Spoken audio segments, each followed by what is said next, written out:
Olá!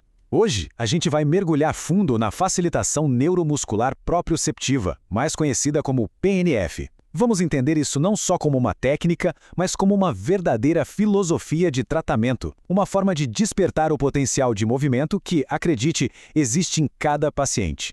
E essa é a grande pergunta, não é? Como é que a gente, como terapeuta, consegue se comunicar diretamente com os nervos, com os músculos, para meio que reprogramar um movimento que foi perdido? É exatamente esse o desafio que métodos como o Kabate e o Bobate tentam responder. Para organizar as ideias, a gente vai seguir um roteiro. Primeiro, a filosofia por trás de tudo. Depois, as ferramentas que a gente precisa dominar. Aí vamos ver a técnica na prática, comparar com o conceito Bobat e, por fim, fechar o raciocínio sobre como isso tudo libera o potencial de recuperação do paciente. Então vamos começar pela base, pelo alicerce de tudo. É muito importante entender que o PNF não é só uma lista de exercícios, tá? É uma abordagem completa que parte de uma visão super otimista sobre a capacidade que o nosso corpo tem de se recuperar. E essa frase do Dr. Kabat, lá de 1950, diz tudo. A abordagem é sempre positiva. O foco nunca está naquilo que o paciente não consegue fazer, mas sim do que ele pode fazer. A grande sacada é usar as partes mais fortes, mais funcionais do corpo, para dar uma força para as áreas que estão mais fracas. A história do PNF mostra uma combinação muito bonita de prática clínica com ciência pura. O Kabat ele pegou as técnicas manuais da Irmankine, que na época tratava pacientes com poliomielite, e deu para elas uma base neurofisiológica super sólida, vinda direto dos estudos de Sherrington sobre reflexos. E a parceria com a Margaret Knott e a Dorothy Voss foi essencial para transformar essas ideias num método estruturado que a gente pode aprender e replicar. Certo. Agora vamos abrir a nossa caixa de ferramentas. Esses são os princípios que, quando a gente combina direitinho, permitem aquela tal conversa com o sistema neuromuscular que a gente falou lá no começo. Olha só, resistência aqui não é só para ganhar força, de jeito nenhum. Pensa na resistência como um tipo de feedback sensorial. Ao aplicar a força certa, o terapeuta está dando para o sistema nervoso do paciente informações cruciais sobre direção, sobre intensidade e sobre a qualidade do movimento. E essa resistência não é fixa, ela tem que ser ajustada ao tempo todo, sentindo a resposta do músculo, sempre para facilitar, nunca para sobrecarregar. Agora a gente chega num conceito que é simplesmente fascinante, a irradiação. Isso vem direto dos trabalhos do Sherrington. A ideia é muito poderosa. Pensa que é como se a gente estivesse recrutando ajuda. Ao colocar resistência no músculo forte, a resposta neurológica se espalha, ela irradia, para ativar músculos mais fracos que fazem parte da mesma sinergia.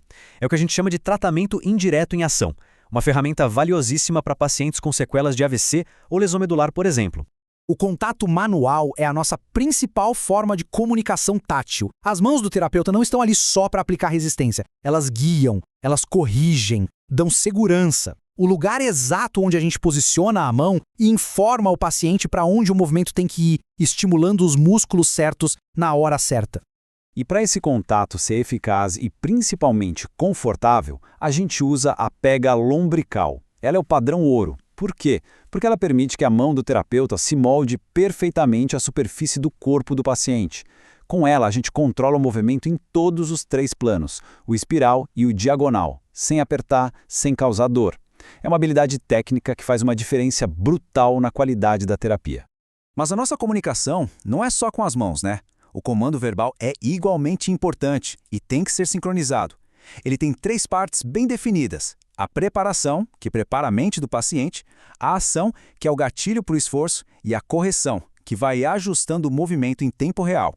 Até o tom de voz faz diferença. Um comando mais alto para uma contração mais forte, um tom mais suave para relaxar.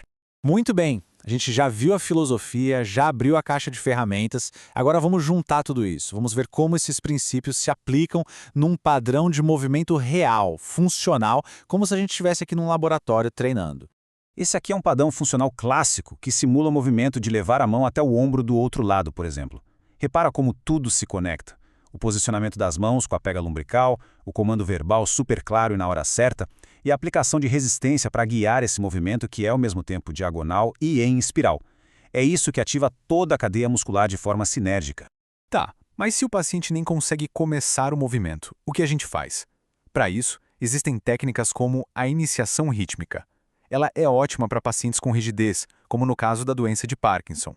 A gente primeiro mostra para o sistema nervoso o caminho, de forma passiva. Depois, pede uma ajudinha, no ativo assistido. E só então, a gente adiciona resistência para fortalecer aquele padrão que foi aprendido.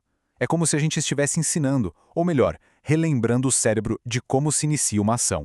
E aqui um ponto que não dá para negociar na prática clínica: segurança. A facilitação é uma ferramenta poderosa, mas tem que ser usada com muito critério. Em articulações que estão instáveis, com dor aguda, ou claro, com fraturas que ainda não consolidaram, técnicas como tração ou aproximação estão fora de cogitação. A avaliação cuidadosa vem sempre antes de qualquer intervenção. Agora, vamos a uma comparação que é essencial para qualquer profissional que trabalha com neuroreabilitação. PNF e Bobatz são, sem dúvida, duas das abordagens mais influentes, mas elas partem de filosofias bem diferentes. Entender essa diferença nos ajuda a decidir o que usar e quando usar. Então, o pulo do gato dessa diferença está aqui. O PNF tem um foco em facilitar o movimento, usando resistência e padrões diagonais para fortalecer e irradiar a força das áreas que estão boas para as que estão comprometidas. Já o Bobatz, o foco dele é outro, é inibir os padrões anormais de movimento, inibir o tônus alterado. Para isso, ele usa pontos-chave de controle e um manuseio específico para guiar o paciente numa experiência de movimento mais normal, sem usar resistência. Resumindo, um facilita o que já existe, o outro inibe o que é patológico para dar espaço ao que é normal. Vamos agora amarrar as pontas, voltando para aquela ideia central, a mais poderosa por trás do método Cabate: a crença no potencial que ainda não foi explorado em cada paciente. No fim das contas, a grande importância do PNF está na sua abordagem, que é otimista e funcional. Ele nos dá ferramentas concretas para usar o que o corpo ainda tem de melhor para ajudar a recuperar o que foi perdido. É uma abordagem que se adapta a uma variedade enorme de condições neurológicas, mas sempre com foco na função, naquilo que realmente vai fazer a diferença no dia a dia do paciente. E isso nos deixa com uma última reflexão. As técnicas, os métodos, são fundamentais, claro. Mas talvez a filosofia que a gente carrega, a nossa visão sobre o tratamento, seja ainda mais importante. De que forma a nossa própria crença no potencial do paciente pode se tornar a ferramenta terapêutica mais poderosa que a gente tem? Fica aí a reflexão.